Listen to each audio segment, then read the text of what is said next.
Jet privé nitondra any Mamravatomanga tao Maurice voasaringotra hatramin'ny copilote. Natao fanadihadina nanomboka ny 17 Oktobra lasa teo ny copilote na ny mpanamory fanampiny nitondra any Ravatomanga sy ireo mpandeha enina izay tao anatin'ny io fiaramanidina io niditra tamin'ny fomba tsy ara-dalàna tao Maurice ny 12 Oktobra. Tsy mbola nisy anefa nivesatra mazava hiampangana azy hoy ny mpisolo vavany saingy mbola giazan'ny fanjakana Mauriciana ny passeport io copilote io hatramin'izao. Tonga nametraka ny antotantaratasy ara-dalàna sy voamarina mirakitra ny fahamarinany ireo voalazany rehetra ity mpanamory fanampiny izay voasaringotra tamin'ny raharaha Mamravatomanga ity. Gasikara fensoa ilay ministry ny serasera sy ny kolotsaina kosa dia nilaza ny mahakasika ny televiziona malagasy ny TVM no nanatontosa manontolo ny fandaharana manokana.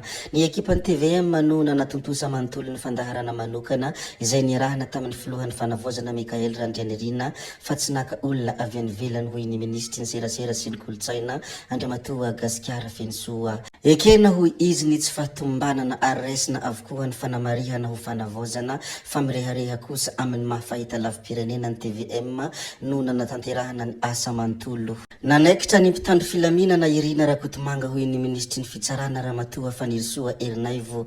Nilaza moa ny ministry ny fitsarana Ramatoa Fanirisoa Erinaivo fa nanohitra ny fisamborana azy Irina Rakotomanga ary nisy mpitandro filaminana naratra voakekitra. Miaraka amin'ny besiny maro no misy azy hoy hatrany ny ministry ny fitsarana. Nilaza ihany koa ny tenany fa efa betsaka ireo anarana fantatra izay mikasahana korontana eto amin'ny firenena izay mpitondra teo alohan'ny tsoka any ivelany no tomponantoka mamatsy vola azy ireo. Izany moa ny fanazavana sy ny hafatra izay nambarany Ramatoa ministry ny fitsarana Fanirisoa Erinaivo nanaikitra mpitandro filaminana Ikalarina na Irina Rakotomanga. Ireto sary izay zareko aminareo reto moa dia sariny ireo filohana ankiroa izay mpiara-mitantana ny fanavozan'ny Repoblikan'i Madagasikara dia ny Andriamatoa Colonel Rabe Armanana Lucien sy ny Colonel Gervais Andriamiarsoa. Izy ireo moa dia nitsidika ny seran'antsambony Toamasina ny andron'ny sabotsy 12 Novambra 2024. Nafinaritra moa izy tika dia zareko aminareo ampitiavana. Andriamatoa filohan'ny anterimeram-pirenena Randrianasoloni Akosteny moa dia nilaza mazava izay miantefa amin'ny Premier Ministre lehibe ny gouvernemanta mety afara amin'ny fanonganana ny Premier Ministre Herin-Salama sy ny gouvernemanta ny tsy fahitany ny andraikitra takian'ny vahoaka amin'izy ireo hoy ity filohan'ny anterimeram-pirenena ity Andriamatoa Siteny Randrianasoloni Eko. Zoky Jean-Jacques na hoe Jean-Jacques Ratsetson moa dia nitondra ny fanehoan-keviny dia ny hoe mbola mitovy amin'ny teo aloha ihany ny fomba fanaovan'ny mpitondra amin'izao fotoana izao. Mbola miankin-doha amin'ny famatsiam-bola avy any ivelany hatrany ny fitondrana ankehitriny kanefa fanovana rafitra no notakiana. Tao anatin'ny fanehoan-kevitra izay nataony Jean-Jacques Ratsetson ihany koa moa no nilazany ny hoe mila fanadihadiana ny momba ilay groupe 105 mégawatt satria fatiantoka lehibe ho an'ny firenena izany hoy Jean-Jacques Ratsetson raha ny tonga ny fanehoan-keviny. Araka ny loharanom-baovao izay navoaka ny RTA officiel moa dia notazomina atao famitorana ilay renikiliny Miguel. Voatazona atao famitorana ny renikiliny Miguel ilay zazalahy nisy namony tamin'ny fomba feno habibina tety Tsimbazaza.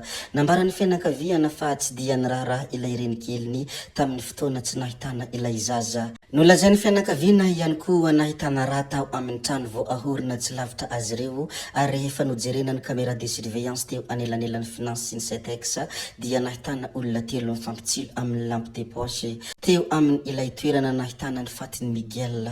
Raha tadidintsika moa vo andro vetsikely izay dia nanao antsoaviny rainy ilay zazalahy izay nisy namony tamin'ny fomba feno abibina. Izao moa dia efa misy voarohoroho sahady natao famitorana, izao dia efa misy voatazona sahady.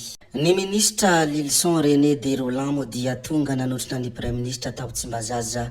Anisany ireo ministra nanotrina ny Premier Ministre Herin-Salama tamin'ny fanolorana ny PGE tao amin'ny anterimeram-pirenena Tsimbazaza ny ministry ny fanajariana tany sy ny raharahantany tsy iza moa izany fa Andriamatoa General Lilson René de Roland. Resaka rongony na resan-drongony no resantsika manaraka. Tany Antsirabe moa no nisy ity resaka rongony ity.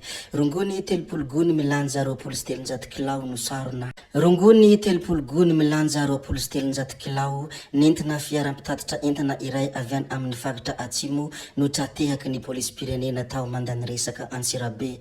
Loharanom-baovao azo avy amin'olona tsara sitrapo no nafahan ireo mpitandro ny filaminana nanao ny pekady sady rehetra ka nahatratrarana ireo zava-mahadomelona ireto. Zay ihany koa no namarana ny videontsika ry tompoko vavy sy tompoko lahy koa dia mankasitraka anareo na vita nahenao hatramin'ny farany ary mbola manentana anareo foana ny mbola hanaraka ny video manaraka izay alatsaka iato misesisesy zay fa tsy halavenen'ny resaka hametra beloma izahay veloma vetivety amin'ny manaraka indray no manao ny misimisy veloma ry tompoko lahy veloma tompoko vavy.